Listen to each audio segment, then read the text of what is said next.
In those days, they also had permanent force privates in the parabats. Yeah. There were a number of them. And one day we jumped at the Kuikam. Then we were jumping 20 at a time. We were jumping with weapons and that. And one of these permanent force guys messed up and he dropped his rifle. You know, it's supposed to be on a rope and all that sort of thing. And the rifle hit the deck and it bent the barrel. And it just so happened that Commandant Lowe was watching this thing. He nearly roped off his jeep to get to this guy. And he beat the hell out of him. You know, damaging our equipment because they had so little equipment. Yeah. To jump, we had to go to the store, draw boots, put them on, and then after the jump, take them back in. We never had And the parachutes, Roy, I mean, obviously you said that they, so there was no locally made parachutes at this stage. And we had the famous slip cussie, as they used to call it. And you had like a clip and you pulled it out, turn it, bang, and it would all come loose. Yeah. The later shoots that I've done a lot of water drops with you, you had, you know, basic deering type clips to take off, and it's much more difficult, it takes much longer. We had the PT-10s, which were American shoots. Yeah. Some of our instructors did their courses with the Irvin shoots. Yes. They were white and they used to oscillate like hell. Yeah. Ours used to oscillate, but not nearly as bad. And just very quickly to go back, I saw your course photo, your original post-qualification course photo, and I saw a now very well-known man who's called unofficially as the godfather of skydiving in the special forces, Koos Moorcroft. Yes, he was Koos was a corporal at that time. That's amazing. He was a hell of a nice instructor. He was great. He was the youngster. We had Sergeants Ronnie Claassen and Rickett and Easterman van Niekerk, I think was a staff sergeant. Yeah, no, those were all the early guys. Yeah, Koos Moorcroft was a fantastic guy, and he became sergeant major of the army. And I, you know, a few years ago, I had a couple of beers with him, and that really nice guy. Again, yeah. At the battalion, when we got there, it was Commandant Lowe was the OC, and the adjutant was a lieutenant, Breitenbach. Jan Breitenbach, he was a lieutenant as an adjutant. But he wasn't a lieutenant. I told you once before, he was a Veldkornet. Veldkornet, yeah. And I was an assistant Veldkornet. What that meant, we didn't know, but it came from I think it was the defense minister was Erasmus, and he had decreed that Veldkornet, which was captain in the equivalent of captain in the Boer army, that captains would be that in the military, and the Air Force said bugger you, and the Army said bugger you, so they put it onto the Luties. So there was a Veldkornet, but now what do you do with the under? No, he's an assistant Veldkornet. But those were the guys there, and another man that I'd like to mention, he died during the war. He was in an accident in one of these Bosbok planes. Nick Visser. He's one of the original guys that went overseas as well. Nick Visser was a really strong character. Hell of a nice man. I did a lot of camps together with him. But when I was doing my training, one day at the back of the outcast was the fan. And that's a scary bloody thing going down. And on our course, they blindfolded a couple of guys to pretend it was a night jumper. One guy hurt himself quite badly because you don't know when you're going to hit the deck. Anyway, I'll never forget Nick Visser coming to me and he said, "Kom eens op, what is your name?" So I said, "Williams." "Nie van nie your name." I said, "Roy." "Okay, Roy, now listen to me." And then he helped me. And I did a lot of camps with him and that sort of thing. And he was a hell of a nice chap. Yeah. And he is the only guy that I ever saw deploy his reserve at the Kuikam, and the main collapsed completely, and he came down on that small reserve, and let me tell you, it comes in bloody fast. When he hit the deck, but he was a powerful guy, when he hit the deck, he was in a proper parachuting position, but the compression onto his legs, and then the release, he just shot over. He must have gone 6-7 meters to the side. Yeah. He really hit the deck, but he was a trained man. So those were some of the things. I lost touch after 10, 11 years with a lot of the guys that were with me. The normal troopies could do 4 years.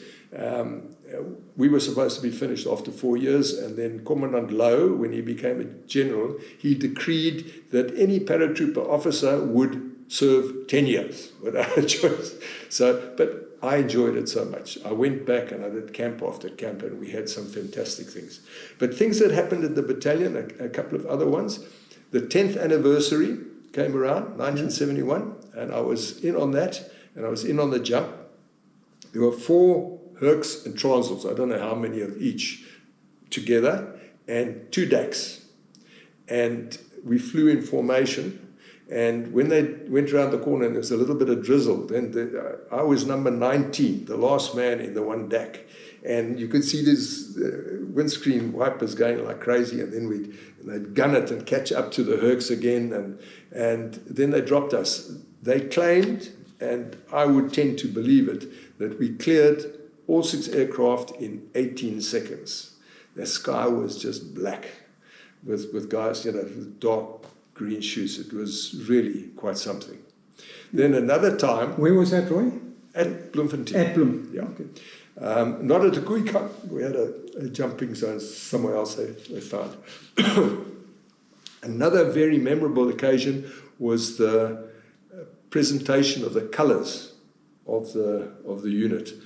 I tried to phone Ronnie Claassen to find out what the date was, but I don't remember the date. But I do know that we went there for a few days of training and getting together, and then there's going to be some marching, and they said we are going to have a very low jump. They said 400 foot. Whether it was 400 foot, I don't know. We're going to have a very low jump out of the DAC.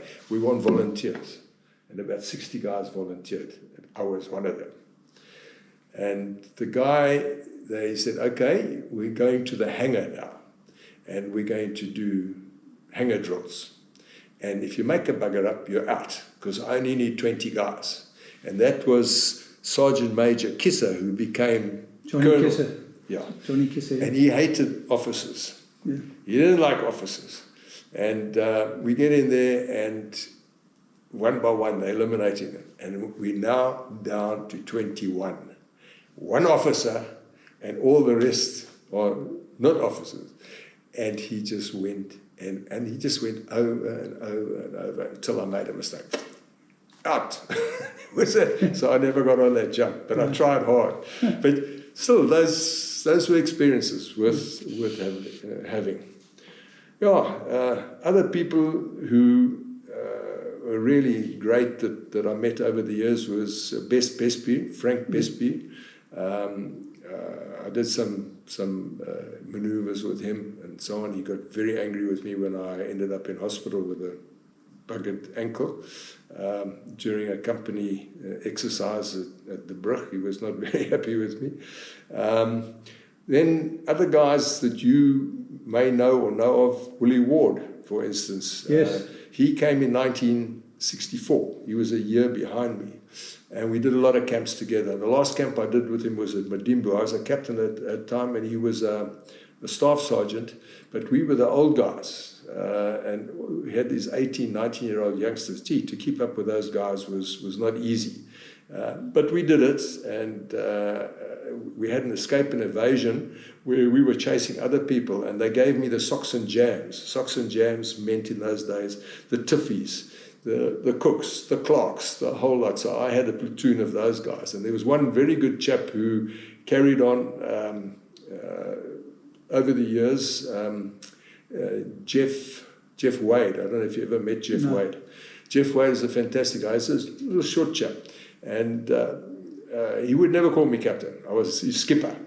And we all went and we jumped up at Madimbu into this elephant grass and that. And then the one day we did an exercise. We went out and we had to sleep in the bush and all that type of thing. And the mosquitoes in that part of the world was unbelievable. A lot of wild game around and that.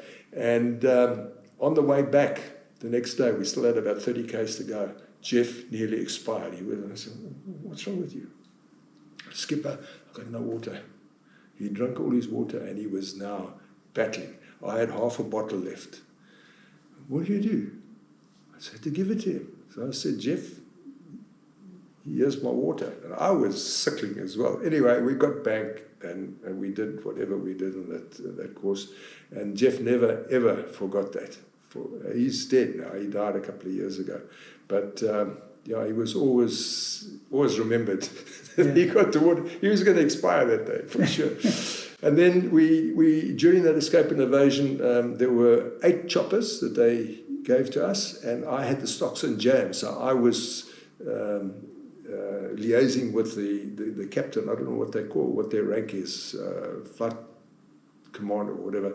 But we were doing these exercises, and they take us into the bush and then deploy us near the Limpopo. And of course you jump, but not parachute, jumping 20 foot out of this 15, 20 foot, which is not so nice. Anyway, we had some fun on those camps. There are a couple of other ones that I could tell you about as well. We did Cozy Bay. That was quite a nice exercise. There was one very close to home near Marshallspoort. It snowed. We did jump, and then it snowed. And we had dug trenches and so on. And my radio op fell asleep. And I fell asleep as well. And then Captain Jan Breitenbach wanted to talk to me, but he couldn't get me. So he's running around in the snow in the middle of the night, and he jumps into my tent and gives my radio op a couple of good kicks. And then we were wide awake after that. You couldn't take your boots off because they would just freeze in the cold. So those were those. And then coming back to the early days in the Bats, they used to take us to Marshallspoort, and we had to do river crossing there. And what it was is that they tied a rope to a big tree, then the other side to a unimog, and it was a sisal rope. And the guys would have to go over, not all your webbing, the small webbing, and you'd get on one leg down and you pull yourself across. And the guys, most of them made it, a lot of the guys fell off. And wise guy, Williams, I decided, if I turn upside down, I'm not going to try and hang on with my hands and legs. So I put my web belt over the rope. And I'm going, and the rope is starting to dry out. So it's getting longer and longer and longer. And by the time I get down to the bottom, my boot is hanging in the water. So what the instructors decide, no, he's going to tighten it up. So he gets in the unimog and he drops the clutch and straight up into the air, and the rope breaks into the water, and that rope is heavy. Yeah. And I've got my kit on, and I've got my boots on and everything. And you can't panic, you just got to make a plan. So I battled, and I got my web belt loose, took the rope away, and I managed to get out. Big joke, but it was, but that's what it was like in those days. You didn't complain, you just did what you had to do. Yeah. And it was wonderful. Yeah. What happened on our 40-day parade, a 40 days party? Yeah. They allowed us to have a party. Okay, we were leaving the Bats. And unfortunately, all of our troops, the 3 platoons, left their rifles in their... the next day they went onto parade ground. They didn't have to have the rifle, but they didn't lock them up in their lockers. They left them lying there. And the commandant took a walk through the lines, and he threw all these rifles onto the beds.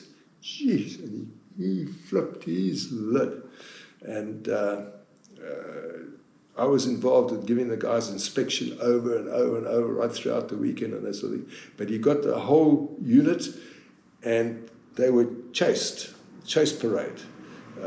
And you're not allowed to do that to officers. So Nick Visser came along and said, gentlemen, and there was a PF loot as well, Zitzman, and he said, the commandant sends his compliments, and he believes you need to have some practice with your marching. And then Nick Visser ran us.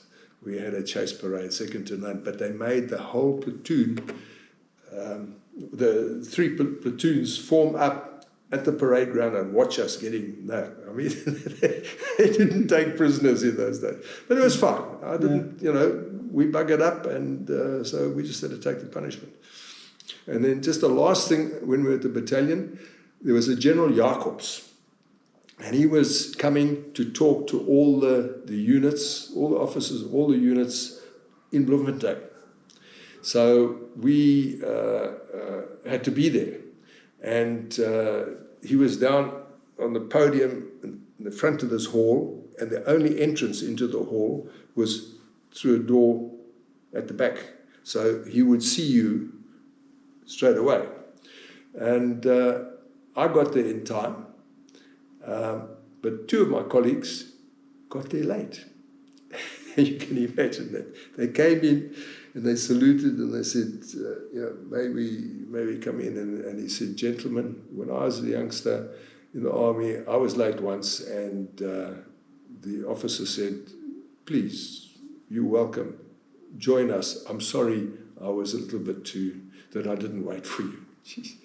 When those guys got back, the commandant went wild. He pitched a tent in front of headquarters on the lawn, and he made them stay there for a week.